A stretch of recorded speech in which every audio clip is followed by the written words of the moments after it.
Hello, my name is Sarah, and I am your chakra coach. On this podcast, we'll be exploring how the chakra system can help guide you to grow your emotional, mental, physical, and spiritual wellness, leading you closer to your highest self.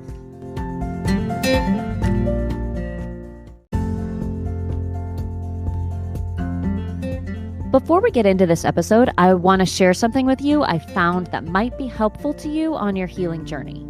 It's a podcast called Healing Meditation for Women from the Women's Meditation Network. It's a weekly meditation guided by intuitive medium Reiki master Tina Conroy. There are meditations carefully and intentionally created around spiritual and energetic symbols, including moon cycles, animal guides, angels, astrology, crystals, the seasons, and more. There's even one for balancing your chakras, and you know I love that. Meditation is really one of the best healing modalities. It's my go-to, and I recommend it every chance I get. But I know that we don't always want to just sit still in silence. That can be incredibly difficult. These guided meditations offer a way to easily incorporate the practice into your life. And there are literally hundreds to choose from, so you can always find one that suits what you need in the moment. Plus, it's incredibly simple to just press play on the podcast episodes and spend a few minutes taking care of yourself. And the Healing Meditation for Women podcast is like getting a personal healing session for free. So just search for Healing Meditation for Women wherever you're listening to this podcast, follow it, and pick an episode to try today. It's simple, free, and healing. Hi there. Welcome to the podcast. How's your week going? Today, we will wrap up the very short series on types of yoga asana. If you didn't listen last week, no problem. You can go back if you want, but we'll be talking about some completely different styles of pose class today. I am going to reiterate before we start that postures, poses, what we think of when we say we're going to yoga is just one small part of the full practice of yoga, the philosophy of yoga. Last week, I did a brief overview of the 8 limbs of yoga, which include ethical guidelines, breath work, and meditation. So if you're curious, episode 164 is for you. I won't go into it again this week, but it's important that we remember this because otherwise the practice of yoga would be limited to those physically capable of or interested in physical classes, and it isn't. We can all engage with yoga in many different ways. This is just a couple episodes with a breakdown of what you could look for on a studio schedule if you wanted to physically do some poses. It's also important because the tradition, the roots of yoga are so much more than a physical practice, and honoring that, acknowledging that, and understanding that is a key to appreciating the entire practice. Last week we talked about some very physical types of yogasana class: Hatha, Ashtanga, power, and Vinyasa. Today, we'll dial it down a bit to start. It is still a physical practice, but the pace of this first class is significantly slower. We're starting with restorative yoga, which I teach and love, and I have a class up on the Patreon for members there because I just love this practice. I will tell you, though, that just because it's slower paced doesn't mean it's for beginners or that the others are more advanced. Restorative yoga involves just a few postures over the course of the practice, but we hold them for long periods of time, 5 minutes or more. And now, before you get worried about that, in restorative yoga, the idea is to use pillows and blankets and blocks, bolsters, whatever you've got to help support your body so that you can fully relax into the pose. Sometimes I say that we're letting our muscles soften around our bones. A lot of the class takes place lying down on the mat. It can be very relaxing, and in fact, it is really good for stress relief and resetting your nervous system. Holding the poses a long time allows you to get deep into the stretch, into the muscles, but also into your fascia, the connective tissue in our bodies. Restorative yoga, though, because it is so still and quiet, really asks a lot of our minds to also be still and quiet. I've had students tell me it was really difficult because their minds simply wouldn't slow down, much like when a lot of us sit down for meditation. This type of class is a great blend, I think, of multiple limbs of yoga, and you can really connect mind and bodies, since in our culture we tend to spend a lot of time separating those. Actually, since we're talking about that already, let's talk about how some of the other limbs of yoga are present in an asana class. I know I said I wouldn't go over it again, and I won't, but again, the philosophy is part of the physical practice. They can't be separated, mind and body. Breath should always be at the forefront of any type of asana class. Some classes use specific breaths that the teacher will speak to, others use a natural breath, but the practice asks us to be aware of our inhalations and exhalations throughout. This isn't easy, but the breath does provide a foundation for the entire practice, and breath is part of the fourth limb, pranayama. So you can see that in every physical posture class, you're not just working with one limb.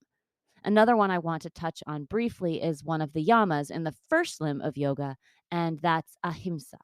I did an entire series on the yamas, so you can listen to that if you like, and several of them apply to our posture practice, but this one really stands out to me because it means non-violence, non-harming.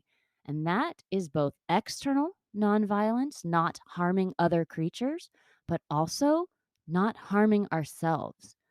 A lot of our Western yoga classes seem to forget this one as we just try to push ourselves further and further into a pose, regardless of our body's readiness or its need.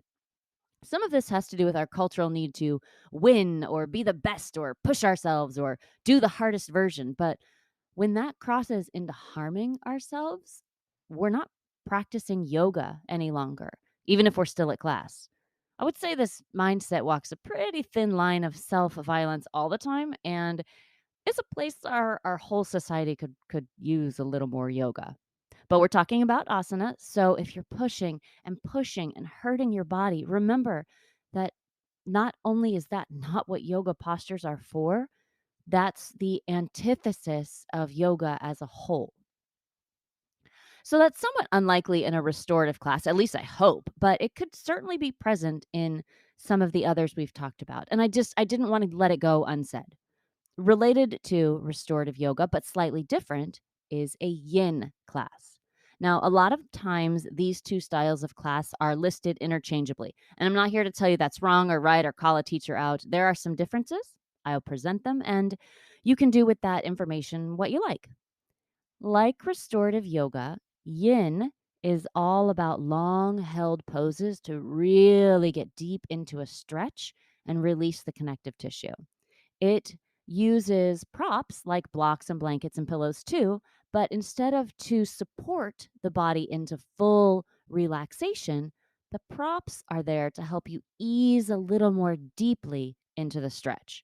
It isn't that yin isn't relaxing. It's just maybe a different kind of relaxing.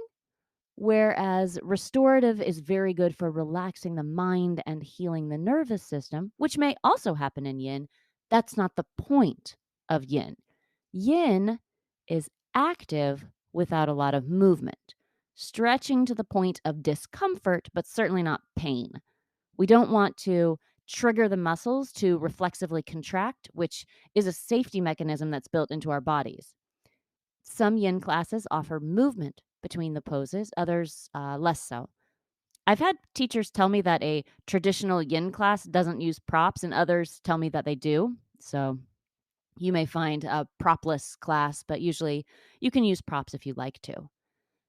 Yin is a slow practice. I don't know that everyone would consider it gentle, but it could be. It was designed to be a complementary practice to the faster yang practices like Vinyasa, which we talked about last week.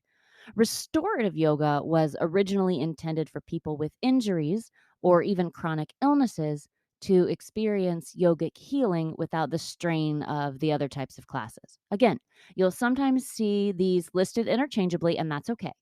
I just think it's nice to know where the differences lie, to have the knowledge, but also so that we're aware if things aren't exactly as we expect. We can practice letting go of our expectations, and that is healing too. Quick story, little side note for you. I once went to a class that was called Restore or something like that on the schedule. And I, the expert that I am, thought, oh, I know exactly what that class will be, what it should be. And as the teacher introduced herself, she said, "This won't be a restorative class. It's a little different." And then she proceeded to teach her class and do a really good job. And it was a good class. But because I'd come in with all these expectations about what should and shouldn't be happening, I was miserable for every second, even though she explicitly told us not to expect a restorative class. I still did. And I really wasted an opportunity to practice yoga. Even though I was doing all the postures and going through the motions, I can't say that I was truly practicing. So I missed doing yoga that day. Still in class, missed yoga.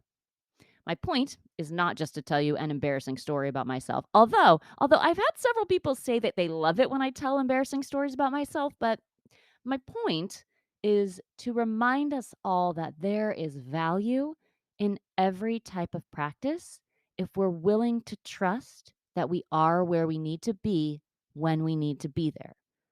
That's where the next lesson for our life is, right where we are. Maybe my lesson was to be more humble, to learn to release expectations. If you find yourself in an asana class that wasn't what you expected or isn't what you'd hoped, consider that you're in exactly the right place. Come to think of it, that's probably true for most moments in life. But I suppose that is for each of us to decide for ourselves. Do you have something to say that the world needs to hear? Of course you do. If you want to turn your ideas into a podcast, Spotify's got a platform that lets you make one super easily, then distribute it everywhere, and even earn a little money. All in one place, for free. It's called Spotify for Podcasters, and here's how it works. Spotify for Podcasters lets you record and edit podcasts right from your phone or computer. So no matter what your setup is like, you can start creating today. Then you can distribute your podcast to Spotify and everywhere else podcasts are heard. Video podcasts are also available on Spotify. With Spotify for Podcasters, you can earn money in a variety of ways, including ads and podcast subscriptions. And best of all, it's totally free with no catch. I like it because it's easy to use and to get support when I need it. Download the Spotify for Podcasters app or go to www.spotify.com/podcasters to get started. So that's yin and restorative, which are both sort of in the lineage of Iyengar yoga, which is named after its creator, BKS Iyengar. Most of the time, if you're looking for an Iyengar class, you'll need to go to a very specific studio that specializes in this type of class. But you might also see something similar listed as alignment yoga. Iyengar classes focus a lot on being very precise and paying strict attention to the anatomy of each pose, the alignment of your body, of your bones, and such. It's another class where the poses are held for a long time, and we use props to help find what is considered the proper alignment in each pose. A lot of people swear by this method of yoga because it's very good for stability, strength, flexibility, body awareness, and it's even considered to be therapeutic for some types of physical conditions. Other people simply love using the props to help them find the pose in their body. It isn't an easy class, though. Like, it isn't relaxing on your mat like in restorative class. It can be physically challenging postures assisted by props. Some of the other physically demanding classes might use props, but Iyengar is built around them, not just grab a block if you like, you know? Generally, This is considered a very safe practice, even if it's tough, because there is so much attention given to alignment and balance. But it's still really important to honor your body and injuries and any limitations, not just in Iyengar, but in all types of exercise classes. Teachers can sometimes feel like they need to push their students really hard so that they'll feel like they got a good workout. I mean, it's not my style, and I personally don't enjoy being taught like that, but I know plenty of people who do. Now, remember, you are the boss of your body. And if something doesn't feel right, you are well within bounds to say no or to stop. And if a teacher makes you feel bad about that, then perhaps another teacher is for you. And there is a teacher for everyone, and possibly even an asana class for everyone. Iyengar is great if you love lots of direction and assistance and precision. The last style of asana class I want to touch on is Kundalini, partly because I get asked about it a lot. And as best I can tell, there are a ton of misconceptions about what it is. And I'll be fully honest with you, I don't have a ton of experience in this discipline. I've taken some classes and I studied it some, but I'm not an expert. This will definitely be an overview. First off, you need to know that if you go to a Kundalini class, the regular practitioners will be wearing all white, and most of them will be wearing white head coverings. You don't have to, but just be aware of that so it doesn't surprise you. Second, there are chants and singing and meditations. You may be given a song sheet so you can follow along, but a lot of times the class regulars will already know the material, and it can make us newbies feel self conscious. Just go in knowing this will happen and you're less likely to feel so uncomfortable. Also, the chants are not in English. The teacher may give you the translation or it may be written down. I just want you to be prepared because it will be unlike other yoga classes you might have gone to. The physical postures don't start until much later in the class than you might expect. And the postures aren't the ones you see on the cover of magazines or on Instagram.